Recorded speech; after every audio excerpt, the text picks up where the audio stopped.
स्वागत है आप सभी का वेदांत क्लासेस के इस ऑनलाइन प्लेटफॉर्म पे। कैसे हैं आप सभी? सभी मस्त होंगे, स्वस्थ होंगे और अपनी अपनी तैयारी में व्यस्त होंगे। चलिए, साइंस की क्लास में, हमारी पिछली क्लास में हमने उत्सर्जन तंत्र को स्टार्ट कर लिया था और उसमें हम लोगों ने जो है नेफ्रॉन तक पढ़ लिया। नेफ्रॉन की संरचना देख ली, नेफ्रॉन का क्या कार्य होता है वो सब कुछ देख लिया ना। अब उससे आगे ही आज की ये क्लास लेने वाली है अपनी, कि भाई जो नेफ्रॉन है उसमें कहाँ कहाँ रक्त का मतलब रक्त को छानने की क्रिया कहाँ पे हुई, पुनः अवशोषण की क्रिया कहाँ पे हुई, वो सब कुछ अपन यहाँ पे पढ़ेंगे। ठीक है, चलिए। तो यहाँ पर कि भाई हम थोड़ा सा टेक्निकल को एक बार चेक कर लेते हैं कि ब्लड तो नहीं आ रहा है, नहीं आ रहा है, बिल्कुल सही चल रहा है। चलिए, हाँ जी। तो देखिए यहाँ पे कि नेफ्रॉन के बारे में पढ़ रहे थे अपन, है ना। तो मानव शरीर के तंत्र, टॉपिक हमारा यही था भाई, मानव शरीर का उत्सर्जन तंत्र। मानव शरीर का उत्सर्जन तंत्र हम पढ़ रहे थे, एक्सक्रीटरी सिस्टम हम पढ़ रहे थे। और उसमें भी अगर मैं बात करूं तो हम नेफ्रॉन्स के बारे में पढ़ रहे थे। किसके बारे में? नेफ्रॉन के बारे में पढ़ रहे थे, उसकी संरचना के बारे में पढ़ रहे थे। नेफ्रॉन क्या है भाई? नेफ्रॉन जो है वृक्क की संरचनात्मक व छोटी क्रियात्मक इकाई है ना। संरचनात्मक व क्रियात्मक इकाई नेफ्रॉन को ही कहते हैं। तो चलिए, नेफ्रॉन के बारे में जो जो अपन ने पढ़ा उसके बारे में हम यहाँ पे लिख लेते हैं। जो मेन चीज़ें वो लिखेंगे, ज़्यादा कुछ नहीं लिखेंगे। कैसे छाना जाता है, कैसे क्या किया जाता है, वो मैंने सारा आपको समझा दिया, एक्सप्लेन कर दिया। हम लिखेंगे कि भाई नेफ्रॉन्स के जो वोमेन संपुट होते हैं उसमें नेट फिल्ट्रेशन प्रेशर जो है वो कितना होता है। तो नेट फिल्ट्रेशन प्रेशर जो लगता है ना उसके ऊपर, वो लगता है 10 mm ऑफ Hg। ठीक है, के प्रभाव से क्या होता है कि 24 घंटे लगभग 100 लीटर ग्लोमेरुलस फिल्ट्रेट का निर्माण किया जाता है। तो यहाँ पर मेन चीजें लिखेंगे कि भाई नेफ्रॉन्स के वोमेन संपुट, नेफ्रॉन्स के वोमेन संपुट, नेफ्रॉन्स के वोमेन संपुट। भाई अपन ने जो नेफ्रॉन की संरचना देखी थी तो उसमें मैंने आपको बताया था कि अभिवाही धमनी जो है वो रक्त लाएगी और इन नलिकाओं में करेगी और यहाँ से अपवाही धमनी जो वापस ले जाएगी। ठीक है, और इसी के नीचे जो प्यालेनुमा संरचना थी वो क्या थी भाई? वोमेन संपुट थी ना। तो इस वोमेन संपुट में जो ये नेट फिल्ट्रेट आया है ना यहाँ से छनकर, तो यहाँ पर कितना प्रेशर पड़ता है? यहाँ पर जो है प्रति घंटे कह दो कि भाई कितना प्रेशर पड़ता है, जिससे यहाँ पर जो नेट फिल्ट्रेशन होता है वो कितना होता है। ठीक है, तो कैप्सूल से वोमेन संपुट कह दो या इसको वोमेन कैप्सूल भी कह सकते हैं ना। वोमेन कैप्सूल, वोमेन संपुट या वोमेन कैप्सूल से नेट फिल्ट्रेशन या नेट फिल्ट्रेट प्रेशर, कि भाई नेट फिल्ट्रेशन प्रेशर कितना पड़ता है ना। तो नेट फिल्ट्रेशन प्रेशर 10 mm, 10 मतलब इतना ना 10 mm ऑफ Hg, ये फिल्ट्रेशन है ना। तो नेट फिल्ट्रेशन प्रेशर के कारण या प्रेशर के प्रभाव से, है ना, कि भाई नेफ्रॉन के वोमेन संपुट, वोमेन कैप्सूल से नेट फिल्ट्रेशन के प्रभाव से तो हमारा वोमेन संपुट है लगभग 24 घंटे में लगभग कितना जो है वहाँ पर रक्त का फिल्ट्रेशन हो जाता है ना। तो प्रभाव से 24 घंटे के भीतर, 24 घंटे में 180 mm, 180 mm या 180 mm क्यों लिखेंगे भाई? हम लिखेंगे लीटर, है ना। 180 litre, 180 litre glomerulus, 180 litre glomerulus filtrate का निर्माण होता है। कितना भाई? 180 लीटर, ये याद रखना है। और ये 180 लीटर क्या कैसे हुआ वो मैंने आपको पहले ही पिछली क्लास में समझा दिया कि भाई होता भले ही हमारे 5.5 लीटर हमारा रक्त होता है, लेकिन लगातार उसका ये छनने वाला प्रोसेस होता रहता है। लगातार रक्त यहाँ आता है, वोमेन संपुट में जाता है, तो मतलब ये कार्य कंटिन्यू चलता रहता है ना। तो वो नेट बता रहे अपन की नेट कितना हो गया? 180 लीटर ग्लोमेरुलस फिल्ट्रेट का निर्माण होता है। ठीक है, चलिए। और क्या इंपॉर्टेंट बात थी इसके अंदर कि एक ग्लोमेरुलस फिल्ट्रेट में पोषक पदार्थ भी आएंगे, जल भी आएंगे, और मैं बात करूं लवण और कुछ इस मात्रा में जो है और दूसरे पदार्थ भी पाए जाते हैं। और इसमें स्पेशली जो है कि भाई नली मतलब क्या होंगे? उत्सर्जी पदार्थ तो होंगे ही होंगे, है ना। तो यहाँ पर लिखेंगे कि इस ग्लोमेरुलस फिल्ट्रेट में, ग्लोमेरुलस फिल्ट्रेट में, ये जो भाई ग्लोमेरुलस फिल्ट्रेट था ना, इस ग्लोमेरुलेट फिल्ट्रेट में जो पोषक पदार्थ आ गए गलती से, है ना, पोषक पदार्थ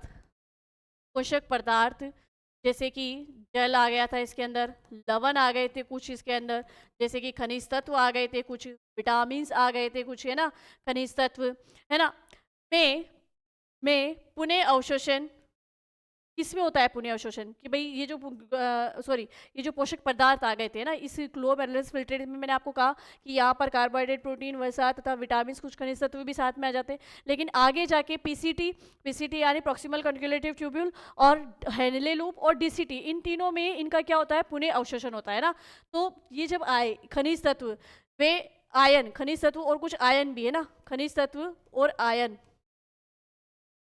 खनिज तत्व वे आयन पाए जाते हैं इसमें, इस ग्लोमेरुलस फिल्ट्रेट में।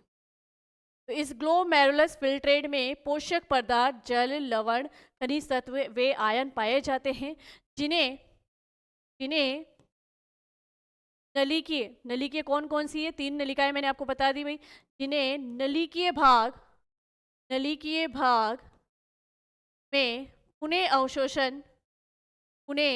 अवशोषण या पुनः अवशोषित कर लिया जाता है, पुनः अवशोषित कर लिया जाता है, ठीक है, पुनः अवशोषित कर लिया जाता है। और यहाँ से फिर अब क्या बचेगा कि जब इनका पुनः अवशोषण हो जाएगा तो इनको अवशोषित करने के बाद में कहाँ डाला जाएगा? तो पुनः अवशोषित करने के बाद में इन्हें पुनः रक्त में डाल दिया जाता है तथा इन्हें पुनः रक्त में मिला दिया जाता है, मिला दिया जाता है, ठीक है, मिला दिया जाता है। चलिए अब आगे बात करते हैं। और नेक्स्ट बात करूं मैं कि भाई इसको तो रक्त में पुनः मिला दिया, अब जो है कि इसके सबका जब अवशोषण हो गया तो लास्ट में बचा क्या? लास्ट में बचा भाई आपके यूरिया उत्सर्जी पदार्थ, है ना।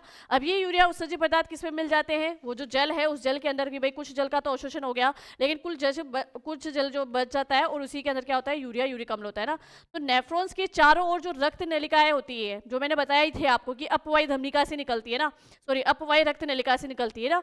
तो नेफ्रॉन्स के चारों ओर जो रक्त नलिकाओं का जल पाया जाता है, इन रक्त नलिकाओं से कुछ अपशिष्ट पदार्थों को सीधे नली के भाग में डाल दिया जाता है ना। जो पोषक तत्व थे वो तो इन रक्त नलिकाओं ने क्या कर लिया? अवशोषित कर लिया। अब लिखेंगे कि नेफ्रॉन के चारों ओर, नेफ्रॉन के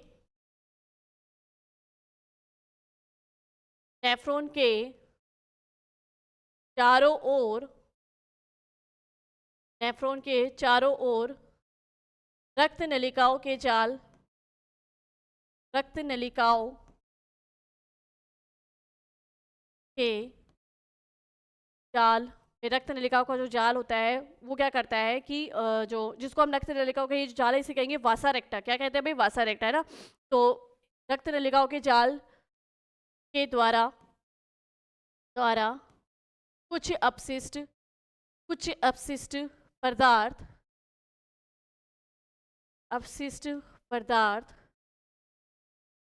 नली के भाग में डाला जाता है। नली के भाग कौन कौन सा था भाई? मैं यहाँ लिख देती हूँ फिर, पीसीटी और हैनले लूप, ठीक है, और डीसीटी, ठीक है, डीसीटी। नली के भाग में डाल दिया जाता है, नली के भाग में डाल दिया जाता, ठीक है। चलिए ये हो गया नेफ्रॉन का काम। भाई नेफ्रॉन में कैसे क्या हुआ? अब हम लिख सकते हैं कि नेफ्रॉन में जैसे ही डीसीटी में जो जेल और उसके साथ में यूरिक अम्ल मिले हुए होते हैं, यानी कि यूरिन हो गया। अब वो यूरिन कहाँ, डीसीटी से कहाँ जाएगा? ठीक है, तो हम यहाँ लिख सकते हैं कि नेफ्रॉन के डीसीटी जाकर संग्राहक नलिकाओं में खुलते हैं, कभी कलेक्टिव डक्ट में खुलते हैं। और अब इस संग्राहक नलिका से आने वाला जो तरल पदार्थ है वो क्या कहलाता है? मूत्र कहलाता है, ठीक है। तो यहाँ लिख सकते हैं कि नेफ्रॉन से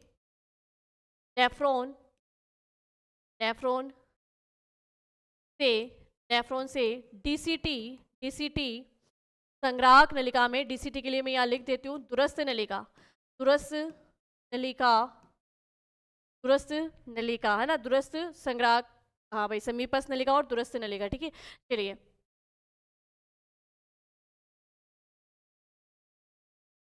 कुंडलित, दूरस्थ कुंडलित नलिका, दूरस्थ कुंडलित नलिका, डिस्टल कन्क्युलेटिव ट्यूब्यूल, ठीक है। नेफ्रॉन से ये डीसीटी मूत्राशय में, सॉरी संग्राहक नलिका में, डीसीटी संग्राहक नलिका में, संग्राहक नलिका में तरल ले जाती है, संग्राहक नलिका में तरल ले जाती है।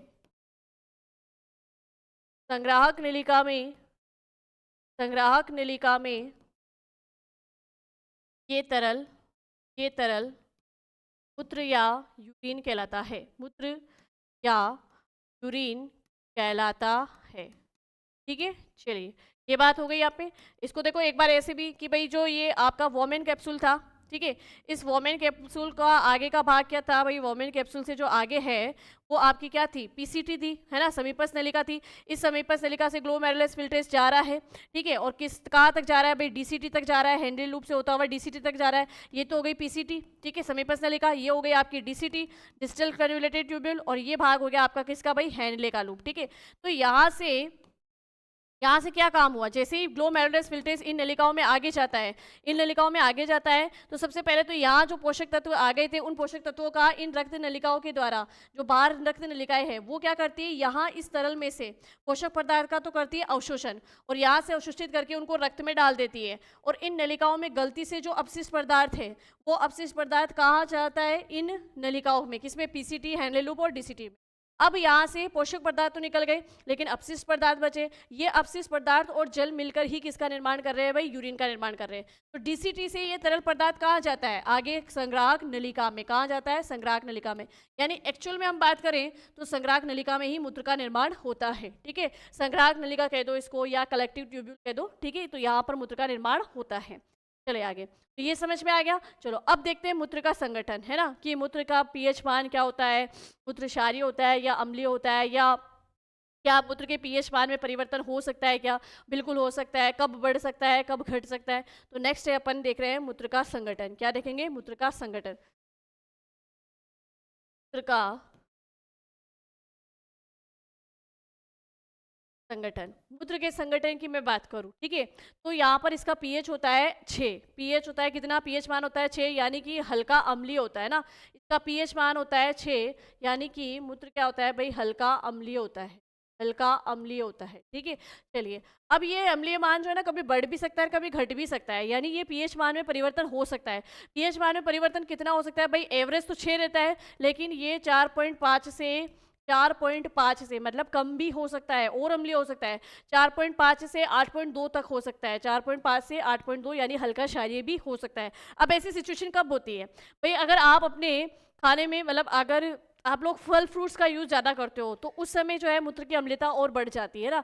और अगर आप सब्जियां यानी वेजिटेबल्स ज़्यादा यूज़ करते हो, तो मूत्र जो है थोड़ा क्षारीय हो जाता है। ये परिवर्तन तब देखा जाता है, ठीक है। चलो अब इस मूत्र में क्या क्या होता है, अगर हम बात करें तो इसमें 95% तो होता है जल। क्या होता है भाई, 95% इसमें होता है जल।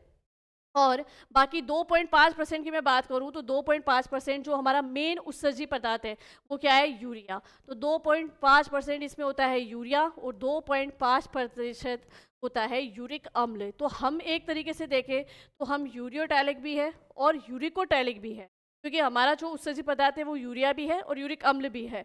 पर मेनली अगर मैं बात करूं तो ये यूरिया ही है। क्या है, यूरिया ही है। अच्छा, अब ये 2.5% जो मैंने नीचे लिखा है ना, इसमें केवल यूरिक अम्ल नहीं होता है, इसके अंदर देखो क्या क्या हो सकता है, इसमें नाइट्रोजन हो सकता है ना। इसके अंदर मैं बात करूं तो हिप्यूरिक अम्ल भी होता है, हिप्यूरिक अम्ल।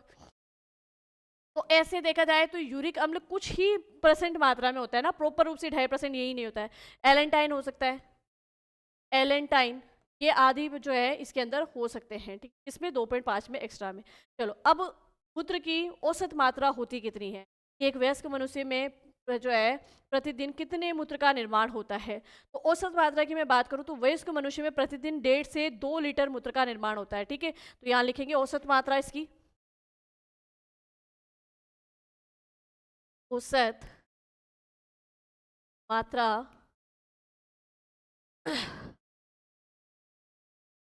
प्रतिदिन, सॉरी, वयस्क मनुष्य में, वयस्क मनुष्य में वयस्क मनुष्य में प्रतिदिन वयस्क मनुष्य प्रतिदिन 1.5 से 2 लीटर 1.5 से 2 लीटर मूत्र का निर्माण होता है।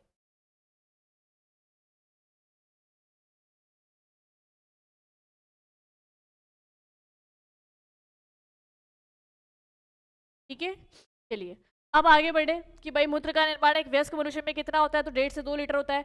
अब बात करते हैं कि मूत्र का रंग कैसा होता है, तो मूत्र का रंग होता है पीला। अब वो पीला होने का कारण क्या है, तो इस पीले कारण का कारण क्या है, तो इस पीले रंग का कारण है यूरोक्रोम वर्णक। ठीक है, देखो अपन ने एक चीज पढ़ी थी कि लीवर में 2 प्रकार के वर्णक बनते हैं, एक बिलुरुबिन और बिलुवर्डिन, 2 प्रकार के वर्णक बनते हैं ना। बिलुरुबिन क्या करता है, जब हमारे को मतलब हमारे मूत्र के पीले रंग का जो पीला रंग है वो बिलुरुबिन के कारण ही होता है ना। लेकिन उसमें अगर हम सही तरीके से बात करें तो यूरोक्रोम के कारण होता है। ये यूरोक्रोम भी लीवर के द्वारा ही बनाया जाता है। ठीक है, बिलुरुबिन की मात्रा तो कब बढ़ जाती है, जब हमें पीलिया रोग होता है, मतलब पीलिया रोग के समय जो हमारे मूत्र का गहरा पीला रंग होता है वो होता है बिलुरुबिन के कारण। ठीक है, बिलुरुबिन वर्णक के कारण। बाकी नॉर्मल डे पे अगर हम बात करें तो कोई डिजीज अगर हमें नहीं है तो उस समय जो मूत्र का सामान्य पीला रंग है वो है यूरोक्रोम वर्णक के कारण। ये यूरोक्रोम वर्णक भी जो है लीवर के द्वारा ही मतलब बनाया जाता है। ठीक है, तो यहाँ लिख सकते हैं मूत्र का पीला रंग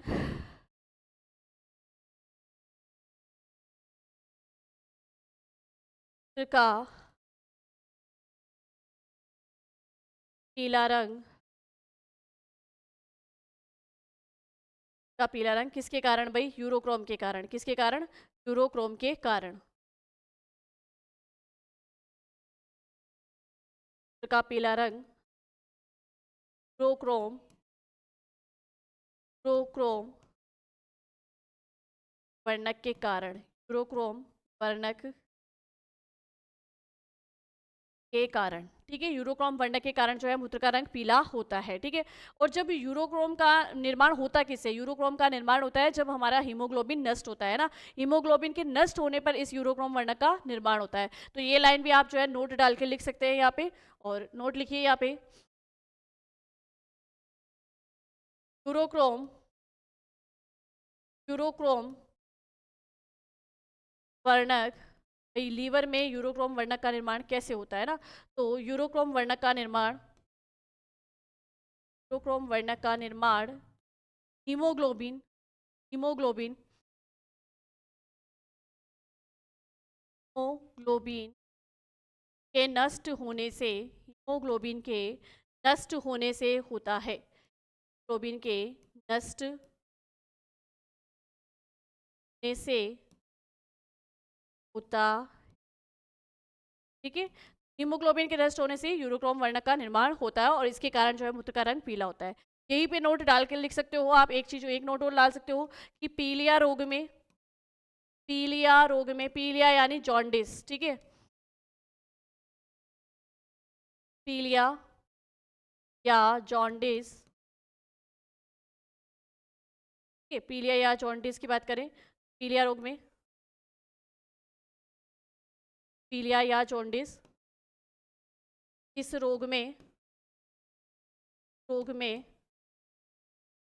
में बिलुरुबिन की मात्रा, बिलुरुबिन वर्णक बिलुरुबिन वर्णक की मात्रा बढ़ जाती है। बिलुरुबिन वर्णक की मात्रा बढ़ जाती है, जिसके कारण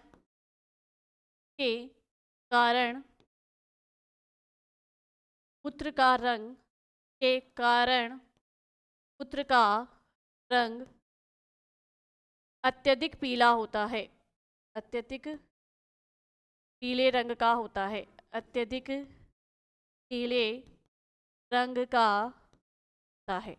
ठीक है, चलो ये समझ में आ गया दोनों आपको कि भाई हमारे मूत्र का सामान्य पीला रंग तो किसके कारण होता है, यूरोक्रोम वर्णक के कारण। लेकिन अधिक मात्रा में पीले रोग में हम देखें तो बहुत ही ज्यादा गहरे पीले रंग का होता है, तो वो होता है बिलिरुबिन वर्णक के कारण। ठीक है, और ये दोनों ही वर्णक हमारे लीवर के द्वारा ही बनाए जाते हैं। ठीक है, चलो अब बात करते हैं कि जब मूत्र की अधिकता हो जाए। अब मूत्र की अधिकता कब होती है, देखो सामने अभी गर्मी आने वाली है ना, तो जैसे मैं बताती हूँ आपको, सर्दियों के दिनों में हम क्या करते हैं कि सर्दियों के दिनों में हमारे शरीर से, हमारी त्वचा से पसीना तो बाहर निकलता नहीं है ना, तो जब पसीना बाहर नहीं निकलता है तो वो पसीने के रूप में भी हमारे शरीर में बहुत अत्यधिक मात्रा में जल का स्टोर होता है, और फिर ऐसे में क्या होता है कि हमें बार बार यूरिन लगता है। और इसका कंपेरिजन करूँ मैं अगर गर्मी के दिनों में, तो गर्मी के दिनों में हमारी त्वचा से लगातार पसीना निकलता है ना, तो पसीने से हमारे शरीर के अंदर जो अतिरिक्त जल की मात्रा थी वो बाहर निकलती रहती है, तो गर्मियों में हमें मतलब मूत्र कम लगता है, मतलब यूरिन कम लगता है, लेकिन सर्दियों में जो है मूत्र की मात्रा बढ़ जाती है। एक कारण मूत्र की अधिकता में कि भाई सर्दियों के समय में हो सकता है। दूसरा अगर मैं बात करूं कि जैसे आप कोई ऐसे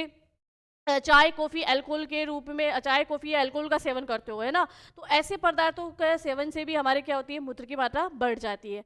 या मैं बात करूं कि जैसे कि कोई व्रकीय संक्रमण हो जाए ना, मतलब किडनी में अगर किसी प्रकार का कोई संक्रमण हो जाए तो उस समय भी मूत्र की मात्रा क्या हो सकती है, अधिक हो सकती है, जिसको हम रेनियल इन्फेक्शन बोलते हैं। क्या बोलते हैं भाई, रेनल इन्फेक्शन बोलते हैं ना। तो वक्रीय संक्रमण या रेनल इन्फेक्शन के समय मूत्र की मात्रा अधिक होती है। चाय कॉफ़ी जैसे पदार्थों का सेवन करने से मूत्र की मात्रा अधिक होती है। अगर अत्यधिक मात्रा में करते हैं, जैसे किसी की आदत होती है ना हर 1 घंटे में चाय पीनी, तो हर 1 घंटे में चाय पीने वाले व्यक्ति की आप स्थिति जान सकते हो कि वो फिर मतलब कितनी बार जो है वॉशरूम के पास जाता होगा, ठीक है। तो मूत्र की अधिकता ये कहलाती क्या है, मूत्र की अधिकता को कहते हैं पॉलीयूरिया। क्या कहते हैं भाई, पॉलीयूरिया। तो यहाँ लिखते हैं मूत्र की अधिकता और इसके कि भाई ये कब कब हो सकती है। चलो, तो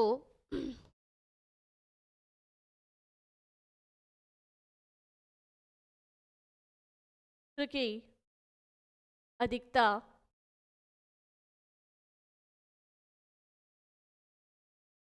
ठीक है, मूत्र की अधिकता ये क्या कहलाती है, की अधिकता की बात करें तो इसको कहते हैं पोलीयूरिया। क्या कहेंगे भाई, इसको कहेंगे पोलीयूरिया। मूत्र की अधिकता पोलीयूरिया कहलाती है, ठीक है। अब ये पोलीयूरिया के क्या क्या कारण हो सकते हैं, अगर कारण की बात करें हम, तो कारण, ये कारण क्या क्या हो सकते हैं सर्दियों के मौसम में, सर्दियों के मौसम में कि पसीना कम निकलता है तो अतिरिक्त जल जो है वो मूत्र के रूप में शरीर से बाहर निकलता है, ठीक है, सर्दियों के मौसम में। या चाय कॉफ़ी, चाय कॉफ़ी या अल्कोहल के, चाय कॉफ़ी या अल्कोहल के अत्यधिक सेवन से,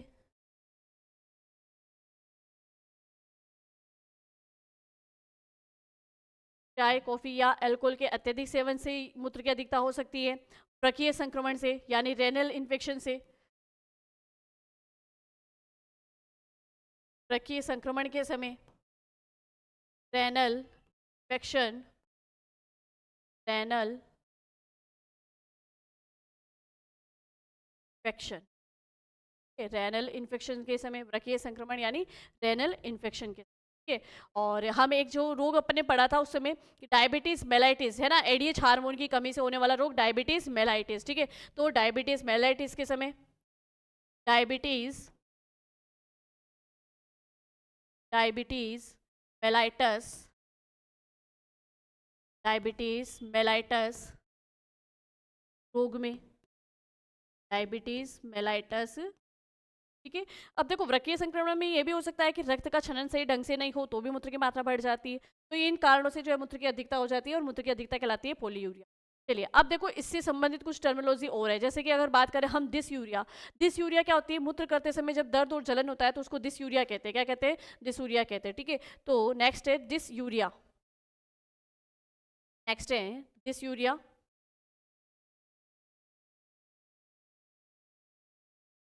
डिसयूरिया, या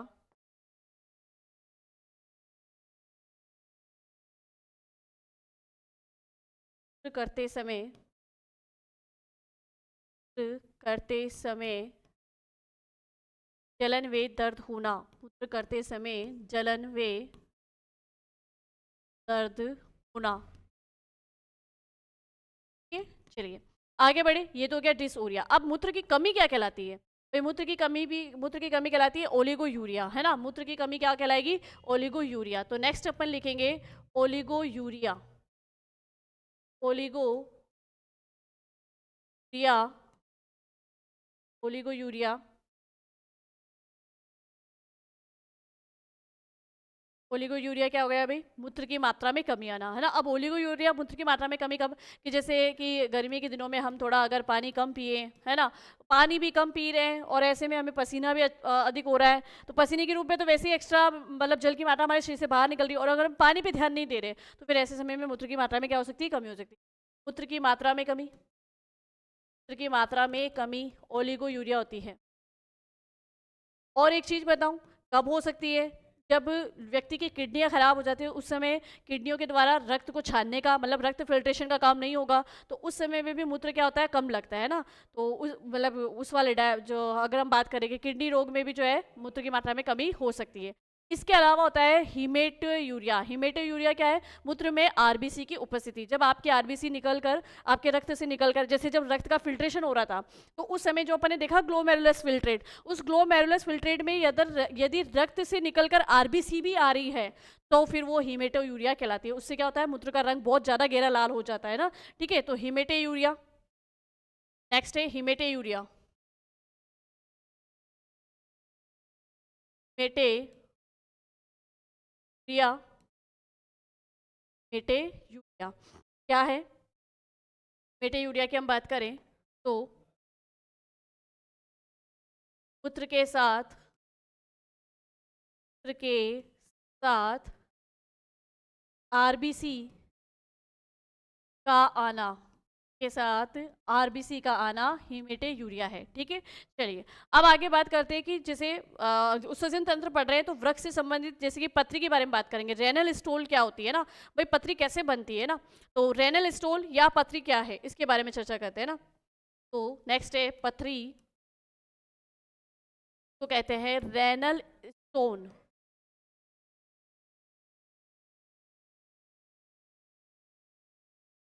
अब देखना ध्यान से क्या होता है कि आपकी जो किडनियां, मतलब आपकी जो ये वाहिनिकाएं थी है ना, कौन सी वाली वाहिनिकाएं? तो आपकी रेनल रेनल ट्यूब्यूल्स है ना। अरे भाई क्या हो गया?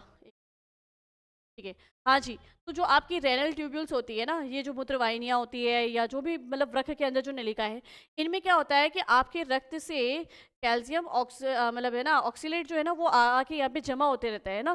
व्रकीय नलिकाओं में ऑक्सीलेट व सिलिकेट, इन लवणों का क्या होने लगता है? जमाव होने लगता है। जमाव होके ये इस तरीके से पत्थर की जैसे हो जाती है इन नलिकाओं से। तो यहाँ से क्या होता है कि इनके जमाव होने से ना जो मूत्र का मार्ग होता है वो अवरुद्ध हो जाता है ना, मूत्र भी प्रॉपर रूप से बाहर नहीं निकल पाता है और इससे में दर्द उठता है। इसको क्या कर सकते हैं? ऑपरेशन के द्वारा भी हटाया जा सकता है। और छोटी सी पथरी हो अगर मान लो, तो वो तो दवाइयों के माध्यम से हट जाती है ना। बाकी इसका ऑपरेशन किया जा सकता है, लेजर किरणों से इसको ठीक किया जा सकता है ना, और दवाओं से भी ये ठीक हो जाता है। ये होती है पथरी या स्टोन। ठीक है, तो यहाँ पे रेनल स्टोन के लिए लिखेंगे अपन कि व्रकीय नलिकाओं में, किसमें भाई? व्रकीय नलिकाओं में, यानी व्रकीय नलिकाओं, व्रकीय नलिकाओं, रेनल ट्यूब्यूल्स, रेनल ट्यूब्यूल्स में में ऑक्सीलेट, ऑक्सीलेट, ऑक्सीलेट वे सिलिकेट, ऑक्सीलेट वे सिलिकेट के लवणों, के लवणों के या लवण के एकत्रित होने से है ना भाई, जमाव से है ना, ऑक्सीलेट वे सिलिकेट के लवणों के जमाव से, जमाव से पथरी या रेनल स्टोन का, पथरी या रेनल स्टोन का निर्माण होता है। पथरी या रेनल स्टोन का निर्माण होता है, जिसे अगर छोटी है तो दवाओं से, है ना, और नहीं तो फिर लेजर किरणों के माध्यम से इसका ऑपरेशन किया जा सकता है ना। से से दवाओं से दवाओं से ऑपरेशन से दवाओं से लेजर किरणों के माध्यम से, लेजर किरणों से, लेजर से दवाओं से, ऑपरेशन से, लेजर किरणों से ठीक किया जा सकता है या जा सकता। ठीक है, चलिए, ये हो गया रेनल स्टोन। चलिए अब बात करते हैं कि रेनल फेलियर भी होता है। रेनल फेलियर क्या होता है कि जब किडनी मूत्र निर्माण की क्रिया बंद कर दे तो उसको रेनल फेलियर कहते हैं। क्या कहते हैं? रेनल फेलियर कहते हैं। और इसका उपचार भी है कि भाई डायलिसिस की प्रक्रिया की जाती है, या हम हमें कोई जैसे इसके बारे में पढ़ते थे कोई ना, किडनी फेल होना, रेनल फेलियर उसको ही कहेंगे, किडनी फेल को। ठीक है, तो रेनल फेलियर क्या है? Renal renal failure. अब देखो ऐसी सिचुएशन में क्या होता है, अगर ऐसी सिचुएशन की मैं बात करूं तो ऐसे में रोगी व्यक्ति की क्या होता है कि रोगी व्यक्ति की जो किडनियां होती है वो ऐसे कहता है कि किडनी खराब हो गई है। किडनी खराब होने का मतलब इस किडनी के अंदर जो नेफ्रॉन थी उसका मेन काम क्या था कि आपके ब्लड को फिल्ट्रेट करना और उससे उत्सर्जित पदार्थों को बाहर निकालना। अब जब रेनल फेल हो जाती है, मतलब ये जब किडनियां फेल हो जाती है तो यहाँ पर नेफ्रॉन सही ढंग से काम नहीं करती, मतलब नेफ्रॉन फेल होती है, किडनी तो क्या फेल होती है भाई, हमने पढ़ा ना कि वृक्क की संरचनात्मक भी क्रियात्मक इकाई क्या है, तो वो है नेफ्रॉन। ठीक है, अब ये नेफ्रॉन क्या करेगी? रक्त को सही ढंग से नहीं छानेगी, रक्त को छानने का काम ही बंद कर देती है। तो ऐसे में रोगी व्यक्ति के शरीर में क्या होता है? मूत्र का निर्माण नहीं होता है ना, और उसको बार बार ये शंका लगी रहती है कि मुझे जैसे यूरिन पास करना लेकिन मूत्र का निर्माण नहीं हो पाता है। तो ऐसे में रोगी व्यक्ति के इस को छानने का काम कैसे किया जाए? अब दो स्थितियां हैं कि अगर आपको कोई किडनी दे दे, किडनी ट्रांसप्लांट की जा सकती है। ठीक है, अगर आपको एक किडनी में मिल जाती है तो आप ये जो है इस मतलब किडनी फेल होने वाली सिचुएशन से निकल सकते हो, है ना।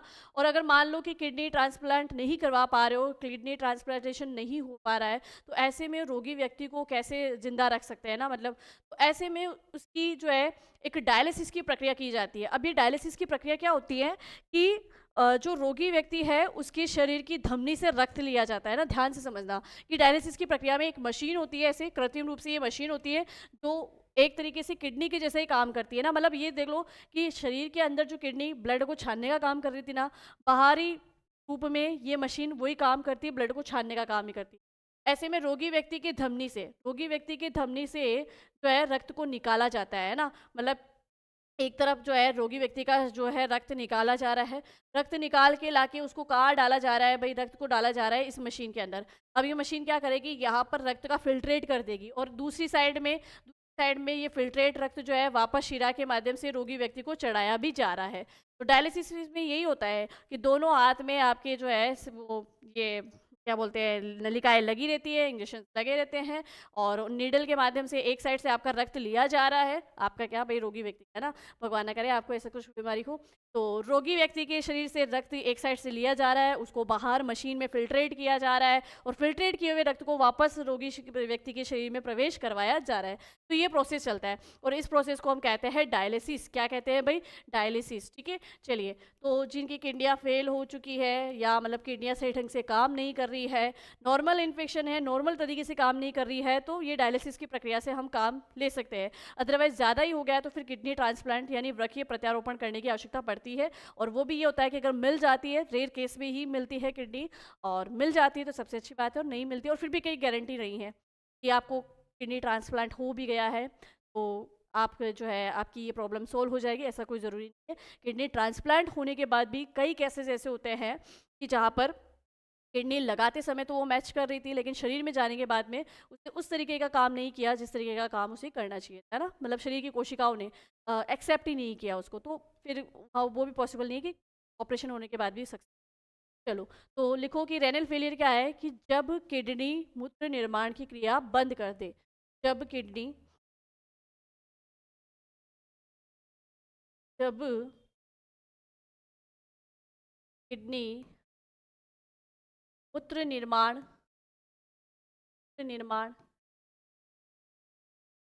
या बंद कर, मूत्र निर्माण की क्रिया बंद कर दे, ऐसे समझ लो कि रक्त का फिल्ट्रेशन नहीं हो रहा है, तो जो उत्सर्जी पदार्थ है वो बाहर नहीं निकल रहे, तो उन उत्सर्जी पदार्थों को इस तरीके से बाहर कृत्रिम रूप से मशीन के द्वारा बाहर निकाला जाता है, और वही प्रक्रिया डायलिसिस कहलाती है। जब किडनी मूत्र निर्माण की क्रिया बंद कर दे तो उसको रेनल फेलियर कहते हैं। क्या कहते हैं? रेनल। उपचार क्या है? उपचार की बात करें तो उपचार में आप लिख सकते हो, एक तो किडनी ट्रांसप्लांटेशन हो जाए भाई, रक्त प्रत्यारोपण, रक्त रक्त प्रत्यारोपण, रक्त प्रत्यारोपण लिख लो, रक्त प्रत्यारोपण यानी किडनी ट्रांसप्लांट, ट्रांसप्लांटेशन, ट्रांसप्लांटेशन होता है, अदरवाइज डायलिसिस का प्रोसेस, डायलिसिस इस हो। तो चलिए यहाँ पर जो है हमारा ये मानव शरीर के तंत्र की सीरीज में आज उत्सर्जन तंत्र भी कंप्लीट हो चुका है। अब जैसे कि हमने बात की थी कि ये उत्सर्जित पदार्थों को निकालने के लिए ही बना है ना, तो क्या हमारे शरीर में इनके अलावा भी कोई अन्य अंग है जो हमारे शरीर से किसी उत्सर्जित पदार्थों को बाहर निकालते हैं, तो उन पे भी थोड़ा चर्चा कर लेते हैं। तो अन्य उत्सर्जित अंग कौन कौन से हैं और उनका कार्य क्या है, तो यहाँ लिखेंगे अन्य उत्सर्जित अंग। अन्य उत्सर्जी अंगों की बात करें तो अन्य उत्सर्जी अंग में जैसे कि मैं बात करूं त्वचा, त्वचा क्या करती है भाई, त्वचा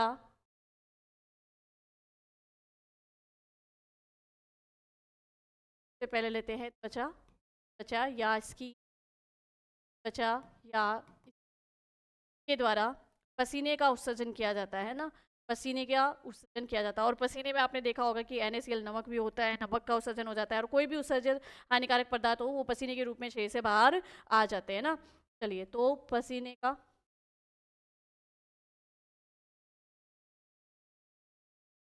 पसीने के रूप में उत्सर्जित पदार्थों का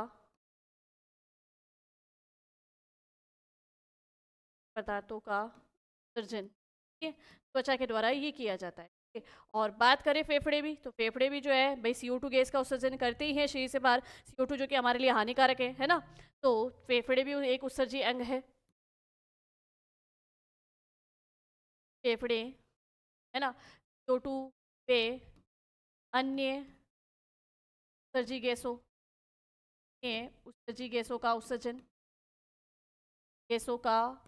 सर्जन, ठीक है। और इसके अलावा अगर हम बात करें तो क्या और कोई उत्सर्जी अंग है हमारे, चलिए ये है हमारे क्या है उत्सर्जी अंग है, रक्त तो है ही है, इसके अलावा त्वचा और फेफड़े भी हमारे क्या है उत्सर्जी अंग है। आंसू को ले लो भाई, आंसू जब निकलते हैं तो आपने पढ़ा था कि उससे हानिकारक जीवाणु होते हैं और उसको नष्ट करने के लिए लाइसोजाइम एंजाइम भी पाया जाता है। तो हमारे मतलब आंखें भी जो है लिख सकते हो वैसे ही आंसू के लिए, चलो ठीक है, बाकी नॉर्मली ये नॉलेज में रहना चाहिए। चलिए यहाँ पर जो है फाइनली हमारा ये आपका क्या हो गया है, ये आपका उत्सर्जित तंत्र कंप्लीट हो गया है, ठीक है। अब नेक्स्ट सेक्शन में लेंगे हम एक नया ही जो भी तंत्र पढ़ेंगे वो नेक्स्ट सेशन में देखेंगे।